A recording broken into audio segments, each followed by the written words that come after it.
بسم اللہ الرحمن الرحیم۔ میں مولانا توصیف احمد مبلغ عالمی مجلس تحفظ ختم نبوت چناب نگر اس وقت چناب نگر کے ریلوے اسٹیشن کے قریب کھڑا ہوں۔ میرے پیچھے یہ آپ دیکھ رہے ہیں، یہ چناب نگر ریلوے اسٹیشن کا جگہ ہے، ملکیتی گودام ہے۔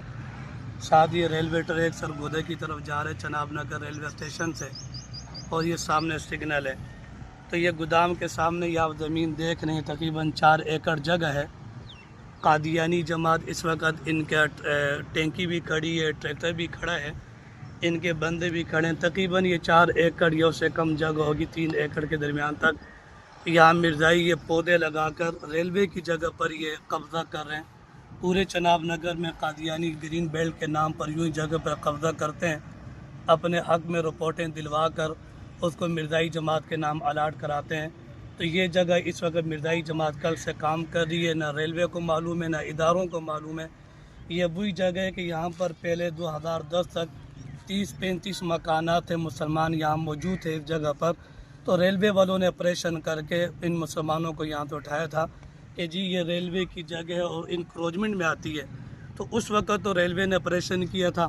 آج یہاں پر مرزائی جماعت کام کر رہی ہے، ریلوے والوں نے اب تک کوئی اس پر ایکشن نہیں لیا۔ اسٹیشن ماسٹر چناب نگر غلام حسین وہ بھی اس کے اندر موجود ہے، ان کو شامل تفتیش کیا جائے۔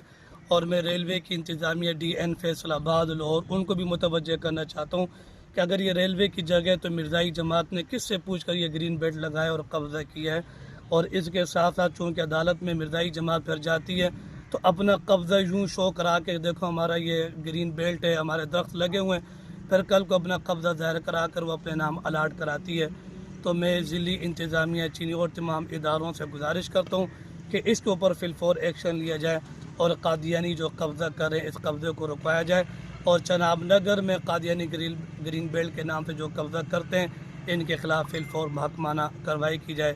میں سمجھتا ہوں کہ انشاءاللہ انتظامیہ اس پر فی الفور ایکشن لے گی۔ جزاکم اللہ، السلام علیکم۔